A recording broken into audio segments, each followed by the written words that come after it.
হ্যাঁ গাইস, আপনি যেটা দেখতেছেন আমিও ওইটাই দেখছি। আজকের ম্যাচে আবারও রিজনে থাকা ইউটিউবার পড়ে যায়। ইউটিউবারটাও বুঝতে পেরে যায় যে ম্যাচের ভিতরে আমরা আছি, যে জন্য তারা প্রস্তুতি নিতে থাকে। খেলা হবে আমরা সিস্টেমে খেলবো। হান্টার ভাই, তুমি তো সাইডে ল্যান্ডিং করবা। তো ম্যাচের শুরুতে আমি একটাকে অন ট্যাপ দিয়ে দিই, আরেকটা প্লেয়ার ছিল সামনেই, তো তার উপর কোনো কিছু না ভেবে রাশ করে দিই আর ওটাকে ওয়ান ট্যাপ।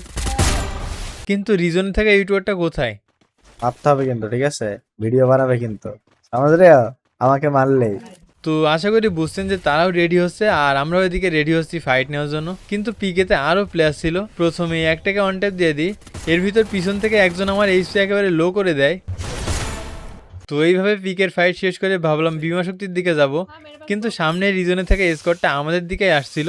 এটা দেখে সাথে সাথে ইউটার্ন নিয়ে নিই। কি মনে হচ্ছে আমি ভাগতেছি? না গাইস, আমি এখানে পজিশন নিয়ে তাদেরকে মারার চেষ্টা করি আর দুইটাকে স্কোপিং শট দিয়ে দিই। তো তাদের কাম থেকেও দেখেন। চলে আসো তুমি আমার সাথে আসো। আবার আসো আসো। এখানে তারা তাদের আইকিউ খাটিয়ে পজিশন চেঞ্জ করার চেষ্টা করে। চলে আসো। মানে বুঝতে হবে রিজনের প্লেয়ার, তাদের সাথে ফাইটে যেতে একটু তো কষ্টকর হবে। তো এটা দেখে আমিও বিমা শক্তির দিকে চলে আসি, এসে ইউটিউবারটাকে নক করে দিই। ফালতু মারা এটা তো।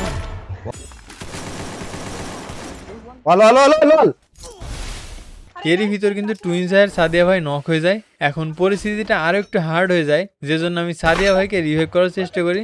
রিভাইভ দেওয়ার পরেই একটাকে স্কোপিং শট দিয়ে দিই। নাইস।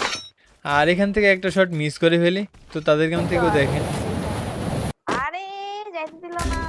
এরপর ভাবলাম ইউটিউবারটাকে মারতে পারলে এখানে দারুণ একটা ভিডিও হয়ে যাবে, কিন্তু সাদিয়া ভাই আমার সাথে চিট করে ইউটিউবারটাকে নক করে দেয়। যাই হোক, তারপর লাস্ট জোনে আমি এখান থেকে ল্যান্ডিং করছিলাম। নিচে ইউটিউবার স্কোয়াড এখনও বেঁচে আছে, কিন্তু ওদিকে টুইনস হয় নক হয়ে যায়। আমি একেবারে লো এসপি নিয়ে বেঁচে যাই। এখন শান্তিতে একটু মেডকিট করব, কিন্তু এনিমিগুলো ভুলে গেছে যে এটা ফ্রি ফায়ার গেম। তারা মনস্টার ট্র্যাক নিয়ে খেলা শুরু করে দিছে। অনেক রিক্সের ভিতরে এইচপিটা ফুল করে ফেলি। তারপর এখানে এনিমির গাড়িতে উঠে পড়ি আর আমার সামনের গাড়িতে আছে ইউটিউবারটার টিমমেট। ইউটিউবারটা আমাকে উড়াই দিতে বলছিল। মুন্নারে উড়াও। এরই ভিতর তাকায় দেখি আমার টিমে আমি একা বেঁচে আছি।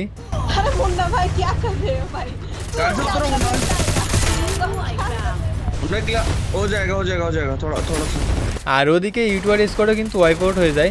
এখন 1v1 সিচুয়েশন। আপনারা চাইলে এর ভিতর লাইকটা করে দিতে পারেন। কি ভাই, দেখি তো কে বুইয়াটা নাই। চলো। তো আমি একটা হেড মেরে রাশ করে দিই। এখানে আমিও যেভাবে রাশ করে হেড মারছি, এনিমিটাও কিন্তু সেম ভাবে আমাকে হেড মারছে। তো এরই সাথে ফাইনালি ম্যাচটা বুয়া হয়ে যায়। এবার ইউটিউবারটার গেম থেকে দেখেন। মারবে ভাই।